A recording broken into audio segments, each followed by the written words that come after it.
Top quality और consistent performance के लिए सिर्फ सिल्वर पंप नाम याद रखना। તરફ ઉત્તર પ્રદેશ રાજ્યના અનેક જિલ્લાઓમાં પૂરની સ્થિતિ ઊભી થઈ છે। 565 જેટલા ગામ ભયાવહ પૂરની ઝપેટમાં આવ્યા છે। 2.16 લાખથી વધારે લોકો પૂરથી પ્રભાવિત થયા છે। તો 24 કલાકમાં 6 લોકોના મોતની તંત્ર દ્વારા પુષ્ટિ કરાઈ છે।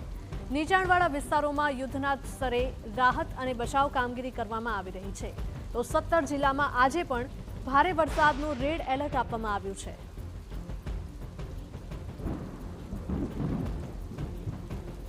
ઉત્તર ભારતમાં પણ વરસાદી આફત બંધ થવાનું નામ નથી લઈ રહી। રાજ્યમાં પૂર પ્રકોપ યથાવત છે અને હાલ 23 જેટલા જિલ્લા પૂરથી પ્રભાવિત છે।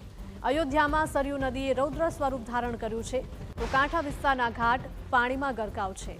નીચાણવાળા વિસ્તારોને પણ તંત્ર દ્વારા એલર્ટ કરવામાં આવ્યા।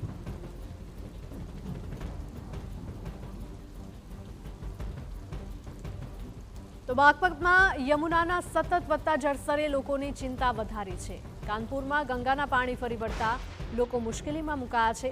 તો ગોરખપુરમાં પણ ભારે વરસાદ બાદ હાલાકીના દ્રશ્યો સામે આવ્યા છે।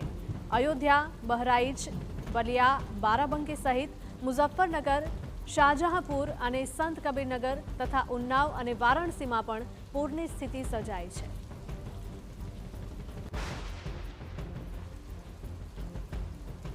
તંત્ર દ્વારા જાહેર કરાયેલા રિપોર્ટમાં જણાવ્યું છે કે રાજ્યના 565 જેટલા ગામડાઓ પૂરની ઝપેટમાં છે અને લગભગ 2,16,000 લોકો તેનાથી પ્રભાવિત થયા છે।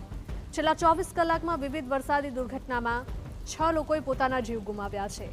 ઉત્તર પ્રદેશના 17 જિલ્લામાં આજે ભારે વરસાદનું રેડ એલર્ટ જાહેર કરવામાં આવ્યું છે। તો કેટલાક વિસ્તારમાં વીજળી પડવાની પણ ચેતવણી જાહેર કરાઈ છે। લોકોને સતર્ક રહેવા માટે તંત્રએ અપીલ કરી।